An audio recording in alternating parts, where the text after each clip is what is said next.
এই 15.5 বছরে যারা ভোটের নামে তামাশা করে, নির্বাচনের নামে তামাশা করে, আপনি নিজেও জানতেন যে এটা পুরা তামাশা, ইয়ার কি মারা। রাতের ভোট দিনই হয়ে যায় এমনি 154 জন হওয়ার পরও আগ বাড়িয়ে বললেন আমি এমপি হব। এমপি হয়ে আপনি টাটকা কিছু সুখ পেয়েছেন, এই সাতক্ষীরা পায়নি। হ্যাঁ বলেন না কেন? আপনি যে জানা শোনার পরও অবৈধ সুখ ভোগ করলেন, যেই কয়টা সুখ ভোগ করেছেন প্রতিটি সুখের জন্য 70টা দুঃখ অপেক্ষা করছে।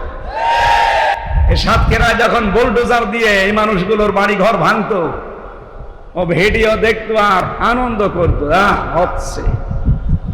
কিন্তু আল্লাহ 15 বছরের ব্যবধানে পুরা উল্টিয়ে দিয়েছে।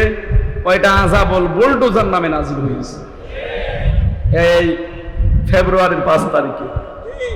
দেখেন অনারটা তামাম দুনিয়া দেখেছে।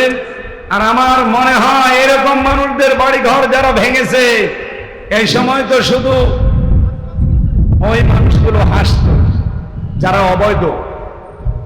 এখন 32 নাম্বার 33 নাম্বার এগুলো ভাঙ্গা দেখে তামাম দুনিয়া হাসতেছে। এগুলো তো একটা এরকম দুঃখ ঝামেলা আসবে কয়টা। এজন্য যারা এগুলো করেছেন তাদের জীবনে আল্লাহ এগুলো ঘটাবেই। আমার কুষ্টিয়ার হানিফ এই অবৈধ সুখ ভোগ করেছে বহু। এই অবৈধ সুখ ভোগ করার জন্য সাতক্ষীরা, খুলনা, বাগেরহাট এই 3টা জেলার যত মাছের ঘের আছে আমার মনে হয় 100টা। আর বিশ্ব মুসলিমকে আহ্বান জানায়, এরপরও যদি আমরা ভুল করি আগামী 100 বছরের সুযোগ আর আসবে না।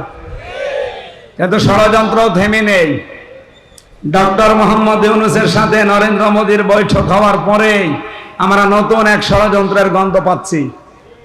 কি আপনি টের পেয়েছেন? বৈঠকের পরের দিন দেখলেন না একদল রাস্তায় কিন্তু কিছু ঝটিকা মিছিল করেছিল, জামাত শিবির রাজাকার এই মুহূর্তে বাংলা ছাড়। কেন? 7 মাস